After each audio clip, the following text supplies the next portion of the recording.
A couple of days back, a student asked me a question in one of the consultations that I was having, and that question actually made me think, why don't more people ask this? And this question actually brings me to this video, which is, I believe, the most important video on this channel till date. Forget about the immigration policy changes, forget about worth it or not, forget about everything. Asking this question and understanding the answer to this question is so important. You know what the question was?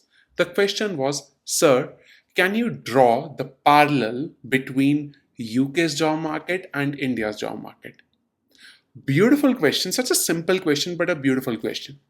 Because as of right now, the understanding that you have of the job market is from India, because that is where you were born and brought up. That is where you have been working. That is where you got placed. You know most of the people around that place. So your understanding of job market is India. But the job market abroad, and especially in the Western countries, is very different. So she asked me, Sir, what are the differences? And this brings me to the title of this video, the topic of this video. What's the difference between what kind of jobs are there in the West and what kind of jobs are there in the developing countries like India, Bangladesh, Pakistan, wherever you're from? So let's dive into this video now. And I am going to title this video the most important study abroad video that you will ever watch. Let's begin.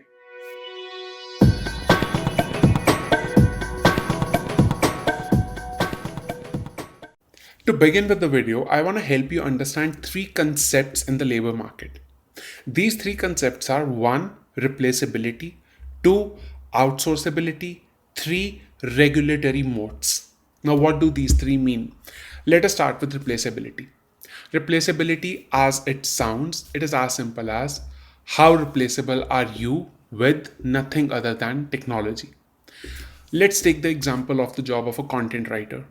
Now, a few years back, when every company and every business was investing heavily into digital marketing, a lot of people started working as content writers. From the title of this video to the YouTube descriptions to the blogs to SEO articles to brochures to everything, there were a lot of content writers that were required.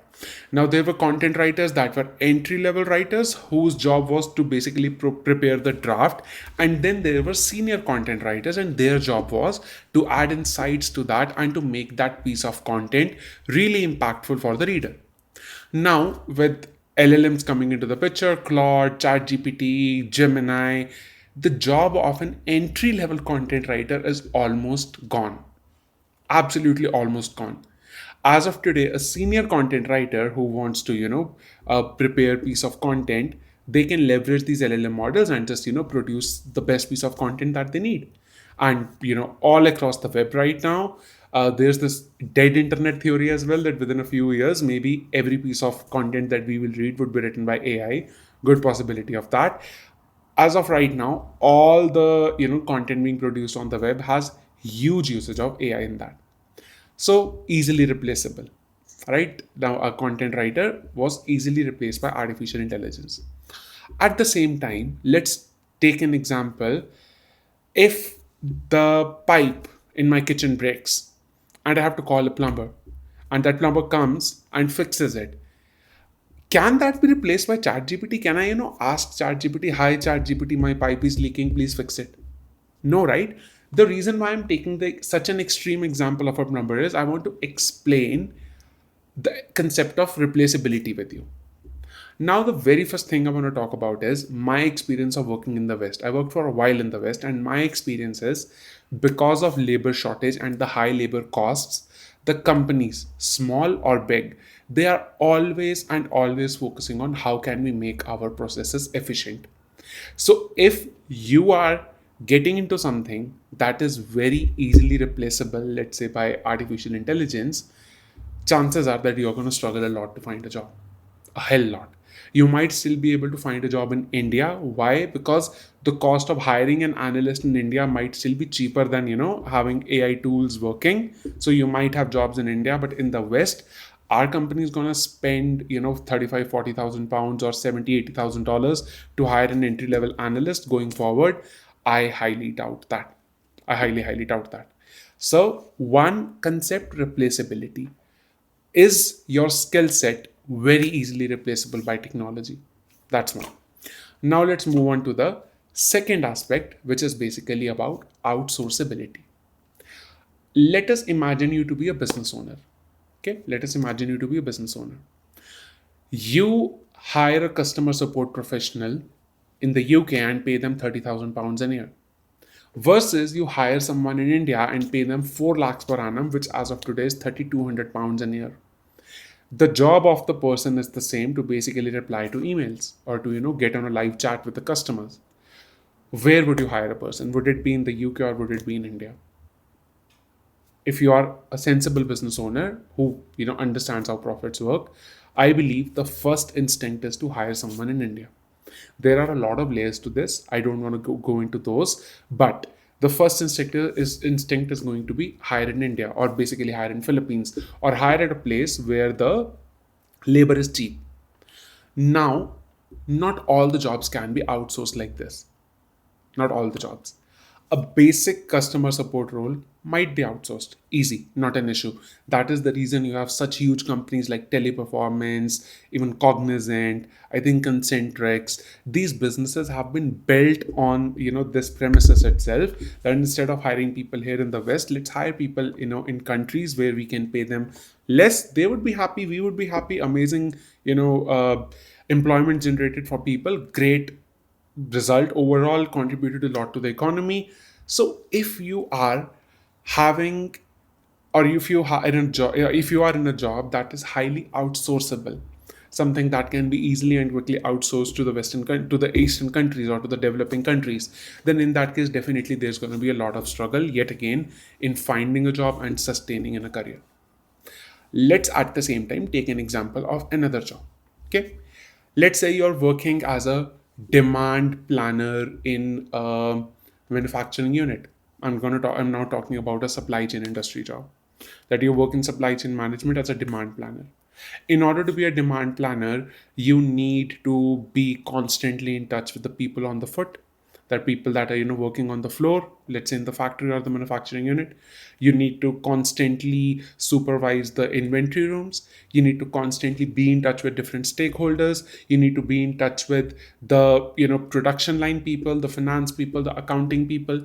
Can this job be done by someone sitting 10,000 kilometers away? The answer is no. The absolute answer is no. So there's a difference between the factor of outsourceability again.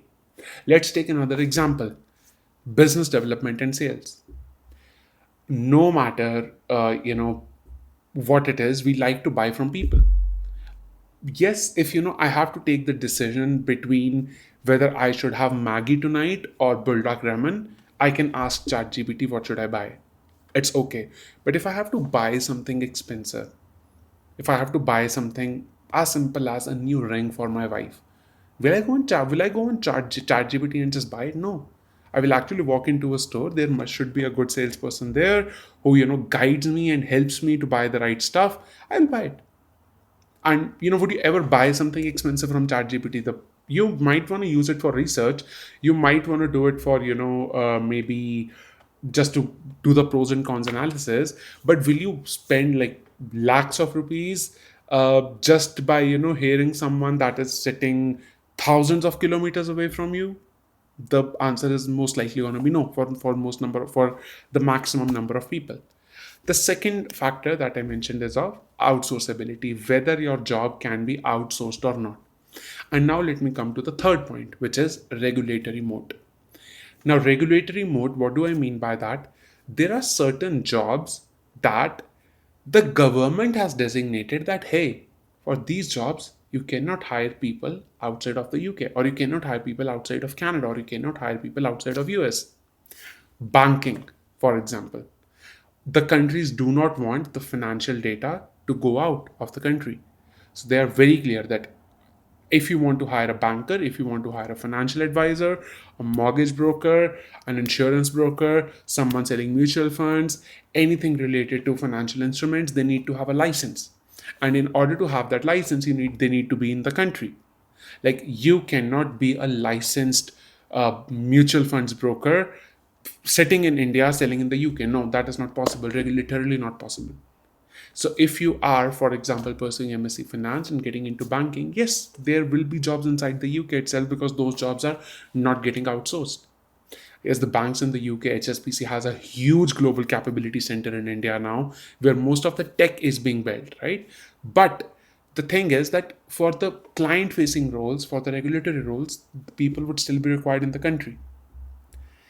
Now, this brings me to another element, which is about accountability proximity. Now, I will just make this thing simple for you to understand instead of throwing jargons at you. What does accountability proximity mean? There are certain kinds of jobs, especially jobs that require a lot of decision making.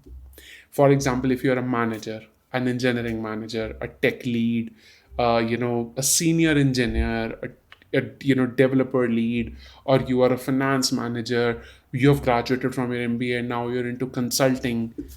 A lot of these roles require in-person presence. So the companies do not prefer hiring people outside of the country for these roles.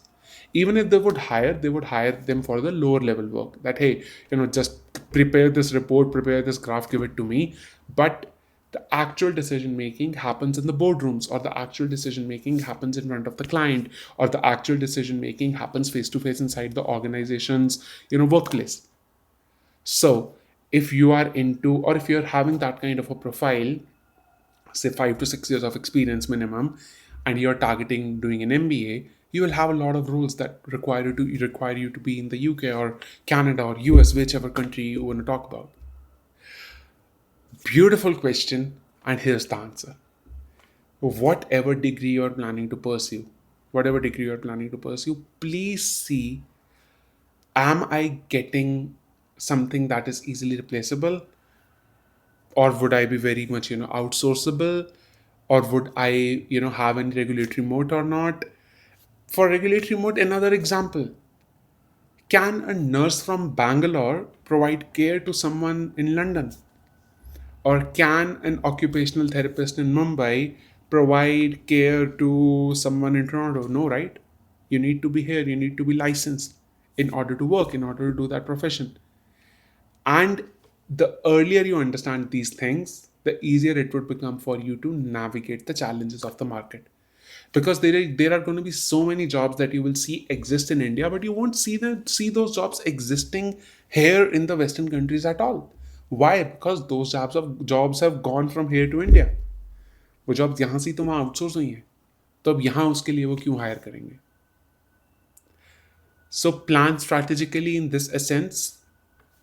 And I really want to mention one thing here. Stop going to tier 3, tier 4 universities for shitty courses. Target tier 1 universities. They offer good scholarships. They offer really good scholarships. I'll give you an example. I met a student who was going to Coventry University. I have talked about this university multiple times, and he was planning to go for a degree related to business and management something. His tuition fee was £16,700 or something after scholarships. We worked on his application. We applied to University of Leeds. University of Leeds first offered him a £6,000 automatic scholarship that it offers to everyone. Then we applied for an additional scholarship. He got £12,000. So the tuition fee came down from £32,000 to £16,000 for University of Leeds, which is one of the most prestigious business schools in the UK. थोड़ा दिमाग लगाओ, थोड़ा मेहनत करो. Work with a counselor जो आपके साथ मेहनत करने को ready हो. Work with a counselor that is willing to work for you, work in your best interest. At SharpGrad, we try to do that. We strive to do that. We try to do that. We just want to make sure that you are going to the right place in the lowest possible cost and you get the best return on investment on your heavy, emotional and financial investment of studying abroad. If you want to have a one-on-one call with me, there's a link in the description box and in the pinned comment. Book the call. I would love to see you, discuss your case, and provide you my recommendations. Thank you so much. Have a lovely rest of the day and stay safe. Bye-bye.